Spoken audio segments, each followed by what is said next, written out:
नूरी बरसात के लिए, जीवों के पार उतारे के लिए, आवागमन से मोक्ष मुक्ति के लिए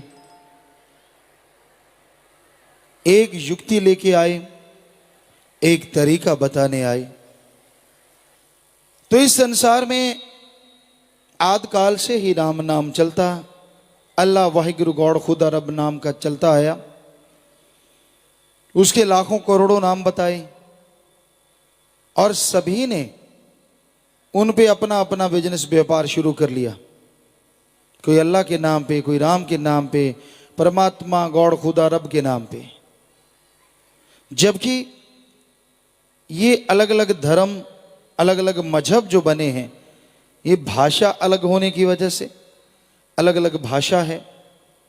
संतों का लिखने का अंदाज अलग अलग होता है उस वजह से। लेकिन कहीं भी धर्मों में कोई द्वैत द्वेष नहीं है। किसी भी धर्म को ले लीजिए, सभी धर्मों में सबके लिए दरवाजे खुले हैं। कोई पाखंड करे, कोई ढोंग करे तो बात अलग है।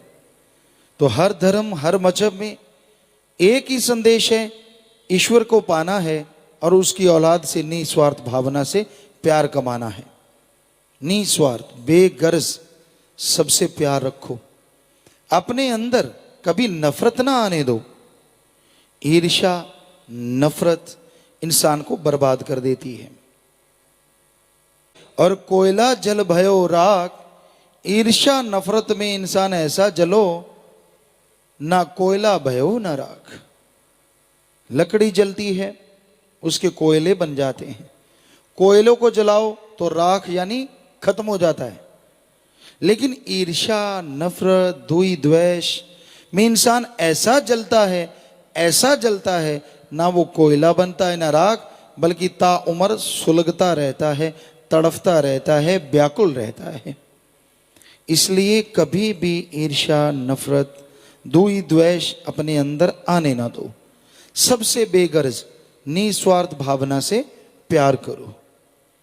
इस जन्म में ये दो काम करो, एक नाम जपो और प्रेम करो। किसी जीव का दिल ना दुखाना कभी, मौत याद रखो, मालिक से डरो। ये मूल मंत्र अगर जीव जिंदगी में अपना ले तो उसको ना अंदर कमी रहे ना बाहर कमी रहे, दोनों जहान की खुशियों से माला माल हो जाए। नफरत क्यों करता है इंसान? क्यों नहीं आपस में बेगर्ज मोहब्बत करता? चंद नोटों के सिक्के के लिए इंसान इंसान का दुश्मन बन जाता है। इंसान गुलाम बन जाता है, दूसरों के हाथों की कठपुतली बन जाता है। उसका दीन, ईमान, मजहब सब खत्म हो जाता है। ये गलत है, ऐसा नहीं करना चाहिए। अरे ये नोटों के सिक्के, ये माया जिस तरह से वृक्ष की छाया है, बादलों की छाया है, उस तरह है, हमेशा एक जगह नहीं रहती। बड़े धनवान आए, उनके नाम का डंका बजा, उनके नाम का सिक्का चला, लेकिन आने वाली उनकी पीढ़ियों का कोई नाम नहीं जानता।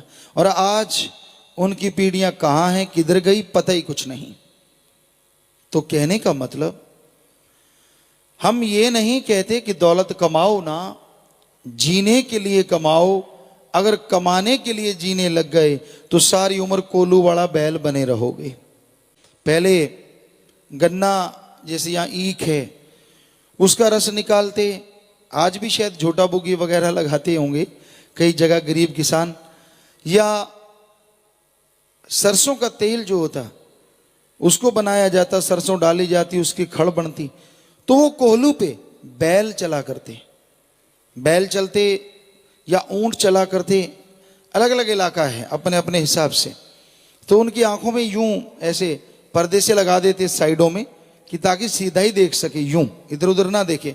तो बस बेचारे की यही जिंदगी, एक ही दायरे में यूं घूमते रहना प्रकार की तरह सारी जिंदगी। तो ऐसे ही जो लोग माया के गुलाम हो जाते हैं, सिर्फ और सिर्फ जिनका उद्देश्य माया बन जाता है, वो सारी जिंदगी यूं ही कोलू वाले बैल की तरह ईश्वर को भूल जाते हैं। भूल जाते हैं तमाम कौल इकरार जो गर्भ में किए।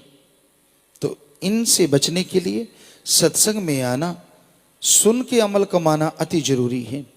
सत्संग में आओ, राम नाम का जाप करो और करवाओ। इंसान जब आपस में मिलते हैं, पूछते हैं तेरा हाल क्या है, सामने वाला बोलता है बहुत बढ़िया है, पूछने वाले के अंदर मरोड़ उठ जाती है, उसे तकलीफ होती है, हे भगवान मैं तो दुखी, मैंने जिससे हाथ मिलाया वो इतना सुखी, इसके आग लगा दे, इसको बर्बाद कर दे, मैं भूखा रह लूंगा।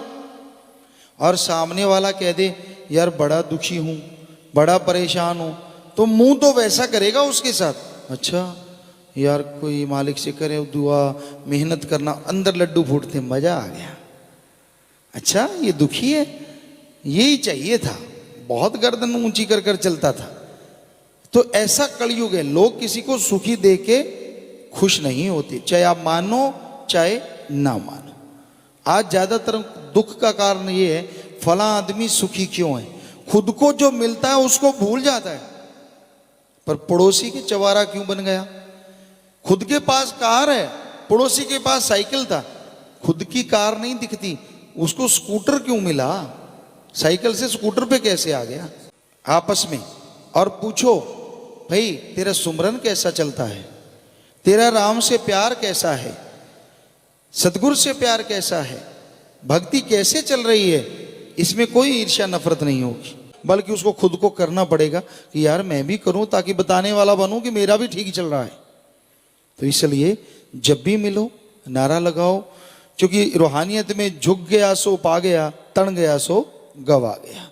जितनी दीनता नम्रता से कोई किसी को नारा लगाता है, ये तो नहीं है कि आप नीचे झुक जाओ, पर फिर भी एक अदब है, हमारी मर्यादाएं हैं, उन मर्यादाओं का पालन कीजिए। दीनता, नम्रता, एक दूसरे से दुख दर्द पूछो, परेशानी में देख के किसी को हंसो ना, बल्कि उसकी परेशानी दूर करने की कोशिश करो। एक लास्ट में आपको एक बात सुनाते हैं, कई बार आपको सुनाई कि एक मंदिर में पूजा हो रही थी, लोग मस्ती से गा रहे थे, बरसात आ गई बाहर, मंदिर खूबसूरत था, संगे मरमर, खूबसूरत पत्थर मार्बल कुछ भी कहें लगा हुआ था। एक दो अंदर आए, उन्होंने देखा, जो हेड होते हैं आप समझते हैं, पुजारी साहबान या जो भी, उन्होंने देखा कि है ये तो मंदिर खराब कर रहे हैं, उन्होंने ताला लगा दिया अंदर। अब लोग श्रद्धावान थे, कुछ आए, दरवाजा खटखटाया, नहीं खोला, पास में ही एक स्नान घर था, तो एक सज्जन वहां रुक गया, आवाजें आ रही थी, वहीं अपनी देवता की या मालिक की आरती करने लगा। दूसरा आया, उसने पहले ही आवाज दे दी, आजा मेरे पास आजा, वो वहां आ गया। चार लोग खड़ने की जगह से चार आ गए, तो पांचवा आ गया, उसको भी उन्होंने बुला लिया कि आजा भाई जैसे तैसे। पांच टाइट खड़े हो गए, लोग आते रहे, 6 7 8 9 10। उन्होंने क्या किया पांचों ने कि यार इनको भी खड़े करना, बरसात मूसलाधार है, सर्दी का मौसम, तो उन्होंने एक दूसरे का हाथ पकड़ा और अपने हाथों पे बिठा लिया, और पांचों को बड़ा ही टाइट जगह पर वो मस्ती में लगे रहे। कहते हैं उस मंदिर से वो मूर्ति चल पड़ी, उनके देखते ही देखते गायब हो गई और स्नान घर में आके प्रकट हो गई। वो दर्शन करने लगे, मालो माल खुशियों से लबरेज हो गए कि असल में नूरी नजर आ रहा है नजारा। और जो अंदर वाले थे उनके दिए से बुझ गए। ये क्या हो गया भाई, बाहर दौड़े, मूर्ति भाग गिर गई। दरवाजे खोले, देखा रोशनी ही रोशनी स्नान घर में, वहां तो बड़ी रोशनी हो रही है। देखा तो वहां नजारे लूट रहे हैं लोग। तो आवाज आई कि आप अंदर ही रहो, पत्थरों से मत्था मारते रहो, जिसको भावना है भगवान उसी को दर्शन दिया करते हैं। सो सेल्फिश नहीं बनना चाहिए, खुद गर्ज नहीं। आदमी रूहानियत में माला माल हो जाता है अगर उसके अंदर दूसरों के दुख दर्द की भी भावना हो। यार ये दुखी है, ये परेशान है, इसको बताऊं कि राम का नाम जप, इसको बताऊं कि सत्संग में आ, अरे नाम ले ले, ताकि उसके अंदर की तमाम परेशानियां दूर हो जाएं और उसकी दूर होंगी, आपके अंत्यकरण में मालिक का नूरी स्वरूप हो सकता है, पता नहीं कब प्रकट हो जाए और खुशियों से आप माला माल हो जाएं। इसलिए एक दूसरे की मदद करना चाहिए, एक दूसरे के लिए दीनता, नम्रता, प्यार मोहब्बत की भावना रखना चाहिए। ईर्ष्या, नफरत, दुई, द्वेष को जड़ से मिटा डालो सुमरन के द्वारा, सेवा के द्वारा। ये बुरी बला है, मैं बुरी बला है, सको तो निकसो भाग। कहे कबीर कब लगी रहे रुई लपेटी आग। कि रुई में आग लपेट के हाथ में बंद कर लो मुट्ठी में, कि मेरी मुट्ठी को कुछ नहीं होगा। कितनी की देर वो अंगार को रोकेगी रुई? आखिर रुई ने जल जाना है और हाथ ने खत्म हो जाना है, जल जाना है। उसी तरह आपके अंदर अहंकार, खुदी, नफरत है, उसको निकाल डालो, वरना ये आपको बर्बाद कर देगी, आप बर्बाद हो जाएंगे। इसलिए किसी के प्रति रखनी है भावना तो निस्वार्थ भावना का प्यार रखो, मोहब्बत रखो, सबका भला मांगो, सबका भला करो, भगवान जी आपका भला जरूर। आप किसी भी स्थिति का सामना कर रहे हो, राम नाम जरूर जपो।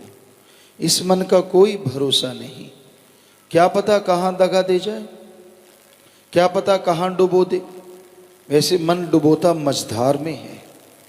मझधार यानी यहाँ से किनारा बहुत दूर हो, ऐसा चक्रवात चलाता है, ऐसी घुमन घेरी चढ़ाता है कि इंसान उसमें डूब जाता है, मन के हाथों मजबूर हो जाता है और खुशियों का किनारा, परमानंद का किनारा बहुत दूर चला जाता है। इसलिए अपने मन से लगातार लड़ते रहो। मन से लड़ना ही कलयुग में सच्ची भक्ति है। और मन से लड़ने का तरीका और कोई नहीं है। कहीं आप सोचो अपने अंदर मन से लड़ोगे, ये मन तू ये करता है, वो करता है, मैं नहीं करने दूंगा फलां। अच्छी बात है, लेकिन ऐसा करने से हो सकता है मन आपको और टेंशन दे दे। सबसे बढ़िया तरीका है, जब भी मन तंग करने लगे सुमरण कर लो, बस नाम जपने लग जाओ कि भाई चलो तू बोलेगा मैं नाम जपूंगा, तू बोलेगा मैं नाम जपूंगा। तो आखिर मन को हारना ही होगा और आत्मा की जीत होगी और मालिक की कृपा दृष्टि आप पे बरसती नजर आने लगेगी। तो ये है सही ढंग मन से लड़ने का कि आप जब भी मन तंग करता है, या तो सेवा में शरीर को लगा दो और साथ साथ सुमरण करते रहो, ये तो सोने पे सुहागा है। या फिर सुमणी कर लो कि हाँ भाई आदत बना लो कि जब मन हावी होने लगे नाम जपना ही जपना है। और अगर कहीं ये रीत बना लो कि भाई 15 मिनट सुबह शाम लगातार जाप करना ही करना है, और जब भी कभी मन तंग करे थोड़ा थोड़ा सुमरण करते रहेंगे, तो यकीनन आपको खुशियाँ तमाम मिलेंगी, मन रुक जाएगा और मालिक की दया में रहमत आप पे जरूर बरसती नजर आएगी। क्योंकि वो रहमत तो बरस रही है, उसमें तो कोई दो राय नहीं, मूसलाधार बरस रही है। बस मन के लगाम खींच दो, रोक दो मन को बुराइयों की तरफ से, तो फिर उसके नूरी स्वरूप के भी आप काबिल बनते जाओ। ਧੰਨ ਧੰਨ ਸਤਿਗੁਰੂ ਤੇਰਾ ਹੀ ਆਸਰਾ। ਗੁਰੂ ਜੀ ਦੀ ਪਿਆਰੀ ਸੰਗਤ ਨੂੰ ਨਿਵੇਦਨ ਕੀਤਾ ਜਾਂਦਾ ਹੈ ਕਿ ਹਰ ਰੋਜ਼ ਸਤਸੰਗ ਸੁਣਨ ਦੇ ਲਈ ਸਾਡੇ ਚੈਨਲ ਡੇਰਾ ਸੱਚਾ ਸੌਦਾ ਨੂੰ ਸਬਸਕ੍ਰਾਈਬ ਕਰ ਲੈਣਾ ਜੀ।